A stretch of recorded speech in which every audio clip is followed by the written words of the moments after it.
Hey everyone, welcome to the MacMillan Space Centre. I'm Michael Unger here in our Ground Station Canada Theatre. Welcome to Ask an Astronomer, our bi-weekly live Q&A show here on YouTube. Rachel, our astronomer, is away today, so we are so lucky to have from CBC the scientist, the meteorologist, the all-around just really cool science nerd, Johanna Wagstaffe. How are you, Johanna? Good. Thank you for having me. I'm obviously, Rachel is the pro here when it comes to astronomy, but I am very honored to be a guest today. So thank you. Well, Joanna, I have to say that I have been super excited to watch your weather updates on Instagram with my favorite budding meteorologist, Wesley, along with occasional appearances by Rodney the dog. They are the cutest and I think the best weather updates that I've ever seen in my life. Thank you, Michael. Yes, I am taking multitasking to a new level with the morning weather updates with a 1.5-year-old and a dog, a giant dog. But I think they've got potential. Yeah, Wesley is really into umbrellas and puddles, Mhm. and I think that they're showing strong promise. The dog too. Yeah, I mean, if he's liking puddles and he's liking umbrellas, then he's going to like it here in Vancouver, I and he's think going to so. love learning about the rain cycle and how that all works. Which leads us into our big story this week, which is that they have found water on the moon. Now, I should say that this isn't news that there is water on the moon. They had made discoveries before, but this is particularly interesting because they have found moon not deep in a crater, not in some cold part of the moon, but on the sunny part of the moon. And that seems really exciting. It's super exciting. And, it's funny because as you and I both know, Michael, NASA PR is amazing at what they do. And whenever there's a big announcement, everyone gets hyped and they're usually warranted though. And, we're not talking huge puddles of water on the moon's surface, but the fact that we now know molecules of water exist in sunlight and not locked up in the ice caps, that's really surprising because, from a meteorological standpoint, these molecules of water should be just floating away into space because moon doesn't nearly have the atmosphere that we have. So there are some questions and different theories about how these molecules got to where they are and how they're being held in place. And I think one of the leading ones is micrometeorites bringing these molecules to the surface of moon. But yeah, really exciting stuff. Of course, we want to know, can we harvest this resource with future missions? And I've got to show you, I think, a picture of Sophia, the actual instrument that found, I think you can see behind me, this basically souped up Boeing 747 with this giant What? telescope. Yeah, it's just a souped up 747 that flies above 45,000 feet. So it gets above our atmosphere because our atmosphere is full of so many different molecules, mainly water vapor, that gets in the way of the telescope. So if you can get above our atmosphere, a clear shot to the moon, but still amazing that it could pick up the water molecules from 45,000 feet above. And yeah, pretty exciting, Michael. I think you and I were not the only ones pumped about this. So they don't have puddles, so Wesley might not be stoked about it just yet. But so this is significant because, of course, NASA is going back to the moon, and if they're going to set up sort of like a semi-permanent outpost, sort of like the International Space Station there, they could certainly use some of these resources. Absolutely. And this is the number one thing we need on any planet is, something to breathe and something to drink. So the fact that up until now, future missions to the moon meant we'd either have to bring a bunch of water or figure out how to tap into the water that we know is at the poles. But if there's a way that we can harvest these molecules from soil, that would be a game changer. And I mean, NASA's steaming ahead on, as you know, future missions to the moon. I think the next planned one is 2024. And right now, there's a big competition with universities that NASA has put out there, $10,000 prize to any university student who can come up with any ideas about how to harvest the water on the moon. So they're making this a top priority. And I don't think it's just, it's not just The Martian, the movie trailers at this point, the trying to harvest the water. We're getting serious about it. Yeah, absolutely. So if anyone out there watching has some ideas and wants Let's to put get it to in on you. that, Giant and of stitch. course, I'm thinking, yeah. if anyone over the next 20 minutes has some questions, make sure to put them there in the chat. Joanna will answer questions about the water on the moon, of course, like some of the other stuff, because we're going to get into some of the other big science stories of the week, some of Joanna's favorite things that she's following. So please put your questions and comments in the chat. Now, Joanna, I've got a question for you, because we are talking about humans out there in space. And of course, the next iteration of humans in space will be in a orbit around the moon, Hmm. potentially utilizing some of this water. And humans have been up in space for almost 20 years. Next week, November 2nd, will be the 20th anniversary of humans in space. So my question to you, Joanna, what were you doing November 2nd, 2000? Oh, this is a great question. All right, let me do some thinking on this one. So 20 years ago, let's see, I won't give away too much information, but actually that was a big year for me, because in 2000 is when I actually got my pilot's license. Oh, okay. Yeah, so I went through the whole air cadet program and got a scholarship to get my pilot's license. So that summer, I got my pilot's license, and then November, I was probably trying to get some fall flying in, and I think that goes hand in hand with the desire to explore and the desire to get above it all and look back at Earth from a different perspective. So yeah, 2000 is a way bigger year than even I realized. Thank you for bringing that back, Michael. Well, this seems like a very sort of like parallel universe. In some other universe, Joanna did become a pilot, and maybe she became an astronaut. I And love this if universe. and if you did, you might have gone here. So what I'm going to do is I'm going to share my screen here to a really cool website that you can go to. So right now, we can look at a live look from the International Space Station. This is one of my coolest websites that I like to go to every once in a It's so while. cool. And what's really neat is that sometimes you're watching it and then it'll go completely black. Now, Joanna, here's a question for you. Why do you think periodically the camera feed would go black? I'm guessing it's moving out of the sun's rays as it does its very quick orbit. You got it. So the International Space Station orbits around the Earth about every 90 minutes. It will go into shadow at least twice a day. And what do you think that we're looking at right here? If you were to guess from a Ooh, meteorological view, you look this at a is lot of maps. this is really fun, Michael. I'm so glad you're posing this to me live. And I just love this live stream. I think this competes for live cams with like the puppy cam and the bear cam. This is right up there. Okay, so I see some high topped cumulus. There's a lot of thick cumulus happening. So I would say maybe somewhere around somewhere maybe where we've got some storm action. Maybe it's even, and I don't know the exact position. Oh, see, there's some stratocumulus. I don't know. Maybe it's even up the eastern seaboard and it's catching the edge of Tropical Storm Zeta. I don't know. Just put it out there.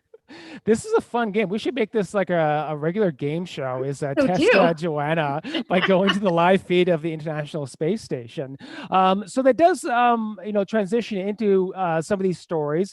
You do actually look at this data on a daily basis. This is your job, Joanna, and there is some things that are happening up there in our maybe not in space, but close to space in the atmosphere. What are some of the top stories that you've been following? Well, I want to talk about something a little serious, but it's definitely directly correlated to the satellites and the Earth as a system. I don't know if you can see behind me this graph of the Siberian Arctic, and a big story that's caught the attention of climate scientists around the world. So we're at the end of October, and I don't know if you could see that sort of red line. Yeah. That is Yeah. the current ice coverage in the Arctic Circle, the sea ice, and we are so far below any previous year. The sea ice, of course, has been losing thickness as the climate warms, and it's also been freezing up later and later. But it is just remarkable that we are yet to see any freeze up along the coast of Siberia so far this late in the season, and you can see those sort of curves behind me, in previous years, we would be well on our way to full freeze up, and yet we are seeing no ice. So I think this is going to be, just like you asked me, what were you doing in 2000? I'm afraid to say this is going to be one of those years where, for the climate scientists anyway, it'll be a question of what were you doing the winter of 2020 when we didn't see the Arctic freeze up late October. I think this is a turning point in the climate crisis. And a big driver, of course, is, I don't know if you remember the big Siberian and Russian heat waves this summer where we hit 100 degrees Fahrenheit over and over again. The ocean is just so much warmer that it's warming from below. We're getting positive feedback loops where the ocean is open for longer. So it's drawing in more heat, warming the water. So this positive feedback loop is definitely running away. And this is what, everyone has been talking about the past couple of days. So we're all watching to see when it freezes up. It has not started yet. Interesting. So, Johanna, we had you join us for Cosmic Night back in April, and one of the things that we talked about back then was, people were not driving, certainly people weren't flying in planes, and we did see a drop in those carbon emissions for that short period of time. And there was perhaps a little bit of optimism that perhaps this would be, an impetus for people to realize that, hey, we can make this change.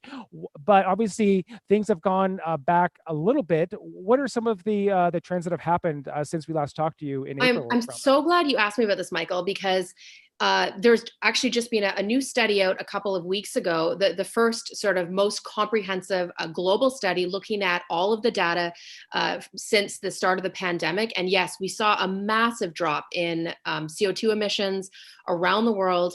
I think something like a 10% drop globally averaged for those first 3 months of the pandemic. Which was exciting in quotation marks, because that meant maybe if we all band together and as individuals, can we really make a difference? On the one hand, the levels have mainly recovered, although we are still seeing some slower recovery around the world as everyone stays home more.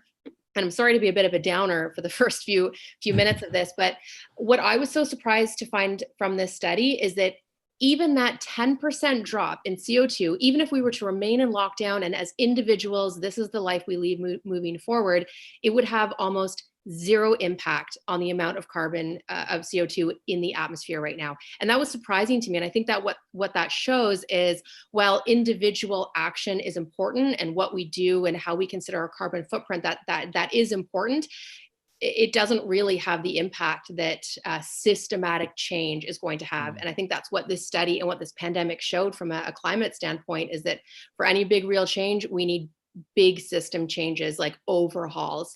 And so that was, I guess, a bit discouraging, but also I think the information we needed. I mean, it is sort of what we had anticipated. Like we kind of knew that. And so I think it is at least encouraging from that point. It is good from a scientific standpoint that we did think that we did make some big change, and now we have the data to show that. Exactly. Yeah. And data is everything. Awesome. Well, we're going to transition to some other stories, but we do have some questions, and I love these questions because they'd probably be better suited for Rachel. But you know what, Johanna, you're going to take your best stab at them, and you got to help me, Michael. I'll help you. Okay. But I think you can probably, weigh in on this question from Faith. How long do you think it will be until people reach Mars? Now we're talking about, our planet heating up. We're talking about humans going off to the moon. From your standpoint, because I think that you have a good opinion as anyone, where are humans going to get to Mars? It's a great question, and one that I think about all the time. And, I do have a fascination with space and exploration. And I think that for most of us, we will see that happen in our lifetime. I mean, it's on NASA's radar. It's on the European Space Agency's radar. We're seeing collaboration from all of these agencies. The things that we are doing are just insane. Casually landing on an asteroid on Tuesday? So casually, yeah.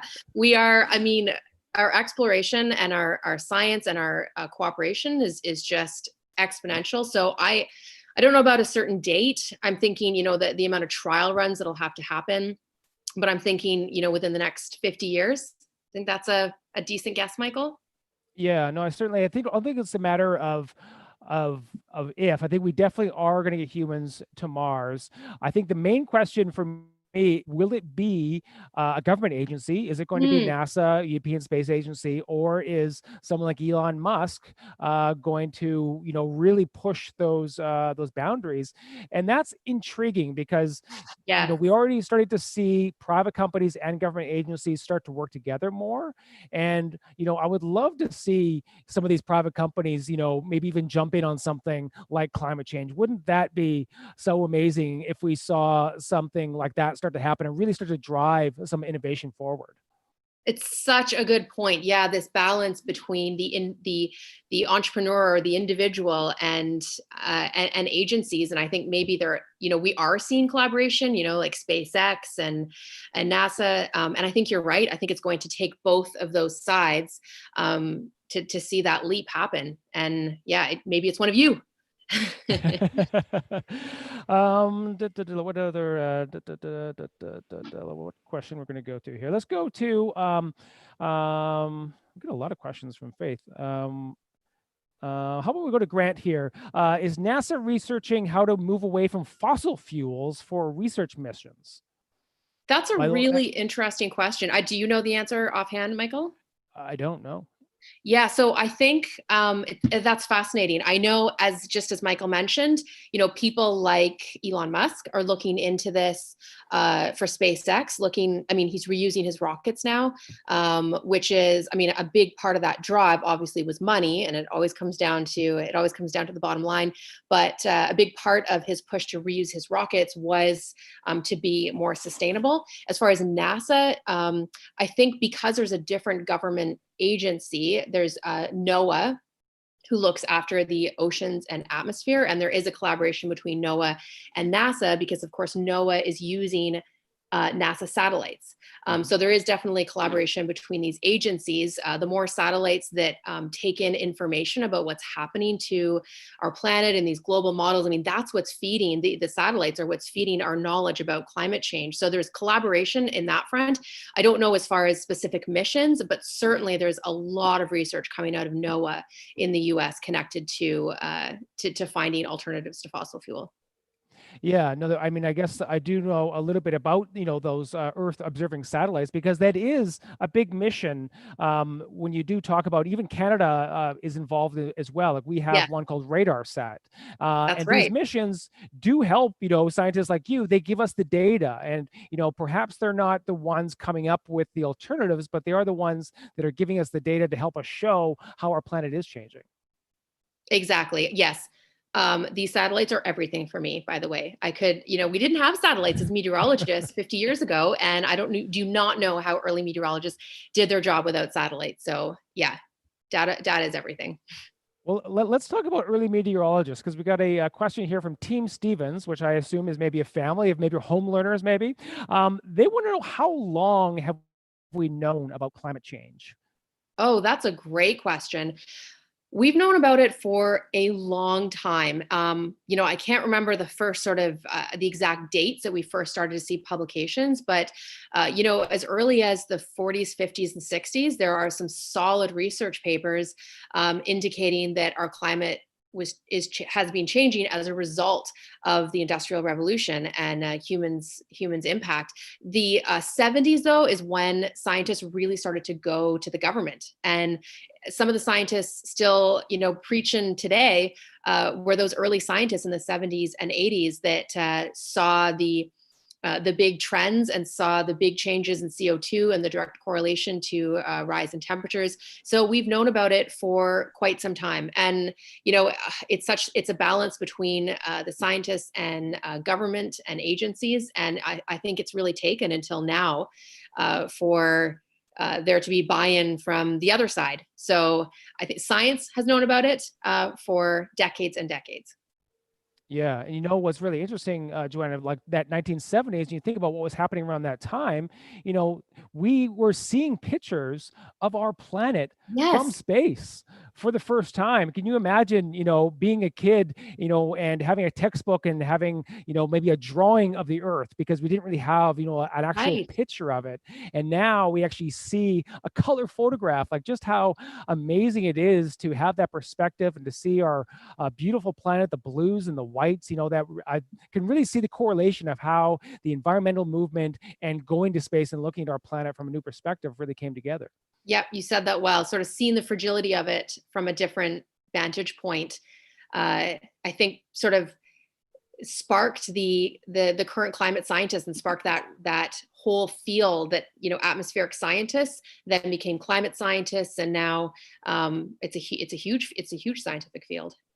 Yeah, it's sort of, I like to tell people, one of the reasons that I got really into space is because I had a subscription to National Geographic in the 80s. And in the 80s, Voyager went and visited all of the gas giant planets for the Yeah. first time. So I remember, like, every few years getting like a new issue, getting like bright, vibrant pictures of Jupiter, and then a few years later Saturn, and then a few years later Uranus, and then a few years later Aw, Neptune. Like, so amazing. And just knowing just how that completely shapes our perspective of the universe. I'm glad I know that. I've been meaning to ask you what sparked it all. That's good. Let's go back to climate change, our favorite topic. Is this year's reduced carbon emission levels a boon to availing climate change? We sort of already discussed that, but do you have any more to add on that? I think we definitely saw a drop, as I mentioned, in CO2 emissions because of the pandemic. It wasn't enough, though, to even put a dent in the amount of CO2 that's currently stored in our atmosphere. But I think what is happening in 2020 that is a rare positive in a crazy year is that the spotlight has been shone on scientists. And that does give me optimism that our leaders are listening to scientists in a way that they never have before. And I hope that that is something that we can continue on after the pandemic that will end. That we'll continue to listen to our scientists for advice on policy. Here's another interesting question. Now, the question is simply, how cold can space get? But I'm going to reframe this question and kind of bring it back to our main topic about water on the moon, because I'm curious, because from what I know about the moon is that it gets really hot in the sunlight and Yes. gets really cold in the shadows, because there is no atmosphere to kind of like trap that in. So if we go back to this discovery of water on this sunny side, like, in what form are we talking about this water in? Is it just on the basic molecule level? Like, we're certainly not talking about puddles, but I'm really curious how it can actually survive in the sun. Yeah, so am I. But you nailed it, Michael. It all comes down to the atmosphere. The reason why we see such extreme temperature swings is that we don't have a greenhouse effect on the moon like we have on Earth. And a bit of a greenhouse effect is how Earth is habitable. It's just the extreme greenhouse effect that we're getting with climate change that is dangerous. But it's that lack of atmosphere that has led to the temperature extremes. But what's interesting about the water molecules, exactly, Michael, you nailed it. These are literally just individual water molecules. So they're not grouped together in a way that respond to temperature. So they won't turn into liquid or gas form. They are just individuals spaced that far apart, which is why getting at them and harvesting them is going to be challenging, and which is why NASA's looking for help because they're so far spread apart, just like the molecules in space, which is why it's really hard to nail down a temperature, because the molecules are so far apart from each other in space that you can't put them together and measure them. Right. They do actually have data on temperature differences, approximate temperature differences on the moon. So in the sunlight, we get up to 100 degrees, and on the shadow, minus 173. So Ooh. incredibly cold, which gives, some interesting thought to what some of those outposts might look like. Certainly, you'd want to be in a very temperature regulated Yes. area. And now we know it's a wet cold. So Yeah. not a dry cold. Yeah, which does the last questions, Faith asked the first question and she'll ask the last question, talking about the Artemis program. So this is the next iteration of humans Yes. going to the moon. So the Apollo mission was the first humans back in the 60s and 70s going to the moon, Apollo being the god of Zeus. Apollo's sister is Artemis, which is what they've named this new mission after. And Artemis is the planned mission to go back to the moon, which they have said and promise that the next human to put their boots on the moon will be a female. How do you feel about the Artemis program? Well, it is also a very cool name. I do love I love the whole Greek mythology connection, and I'm glad that it's still a priority. And women in space actually have started. We now have a bit of a history, which is good, but I think I think there are more than one benefits and good reasons for that. So yeah, I'm excited about it. I'm excited for what not only I will get to see in my lifetime, and as we mentioned, I think there's going to be a lot even in the next couple of decades. But it'll be pretty cool for my little guy too, my 1.5-year-old. Like, crazy to think what he will see in his lifetime. So yeah, Artemis, it's a good name as well for like a future pet or something. Yeah, it's got a good ring to it. And what's also interesting is when you look at the map of the moon, relatively all the places that humans have landed have been sort of like in the general same region on That's one side true. of the moon. The Chinese rover did go to the far Yes. side of the moon. Yep. But Artemis is going to be going to the South Pole, so around where they had found some ice deep into the crater. So they have sort of decided on a general hemisphere of the moon, and we haven't really explored with rovers or with humans the South Pole. So that's really kind of where they're going to go with Artemis. It is exciting. And Michael, I mean, you know more about this than I do, but really one of the big steps before we get humans on there is a communication satellite so that we can get to the other side, get to the dark side of the moon and still be able to communicate from Earth around the moon. Is that right? Yeah. Yeah. So kind of So like have sort of like relay satellites. Yeah. relay satellites, right. I know we're running out of time soon, but Michael, I really wanted Yeah. to ask you what you Oh, were sure. Go for it. doing in November 2000. Oh boy. Well, we're not talking ages here, but I will say that I think I was still living with my parents in North Delta. That's where Yep. I grew up.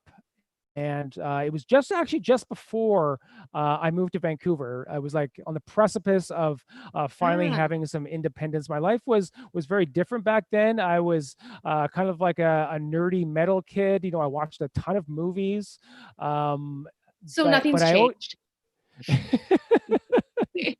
not really, you know.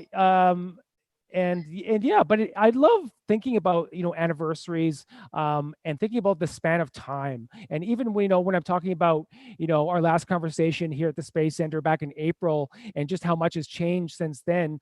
I think it's good for us in this pandemic to kind of like have these markers of time, because then we can have what we scientists love, data, to kind of like cross and compare how we've changed, how we've grown, what we learned, all of those things that make us wonderful to be human. That's actually beautifully said. I like that.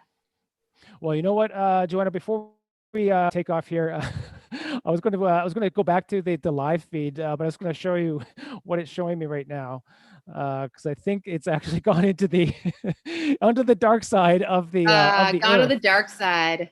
So there's nothing fun there, but you should definitely check that out. I'm going to put a link to that in the description. I've also put a link to the press release that NASA put out around finding water on the moon. Joanna, what is going on with you these days? You're doing your Instagram lives with your son and your dog. What else is up for you at the CBC? Still working from home, which is wild, but we're making it work. And I'm doing the local Vancouver forecast every night, as well as I get to pitch and do a science story for our network every day. Today, I'm actually talking about tropical storm Zeta that made landfall as a Category 2 hurricane near New Orleans last night. So about 24 hours later, it is now racing up the eastern seaboard. Pretty wild. This is the 27th named storm of the season, the 11th to make U.S. landfall, 5th to make landfall in Louisiana. This season has been all about records. So that's what I'll be talking about tonight. And that's partly why I love my job, is that I get to dip in and out of different science fields. And I knew I was going to learn something today talking to you about space, and you did not disappoint. Well, make sure to check out Johanna on the CBC tonight talking about those storms, and check her out on her social media. CBC, what is it? CBC Johanna on Instagram? CBC Johanna. Yeah. CBC Joanna. Go there to check out the best weather updates every morning. Thank you. And for everyone there on the chat, thank you so much. We will be back with Rachel in 2 weeks. Make sure to like and subscribe to get your updates. We will also be doing a special night on November, I think the 19th. I got to look up my dates now. November the 19th. We're doing our next Cosmic Night. Joanna was a guest back in April for our Cosmic Night. We are going to be joined by Dr. Jess McIver, diving into gravitational waves. So it's going to be really cool. Make sure to get your ticket in Zoom. We're going to have a very exclusive 1 hour meeting, have some fun stuff, and just nerd out about gravitational waves. It's going to be great. So make sure to go to spacecenter.ca to get your ticket. Until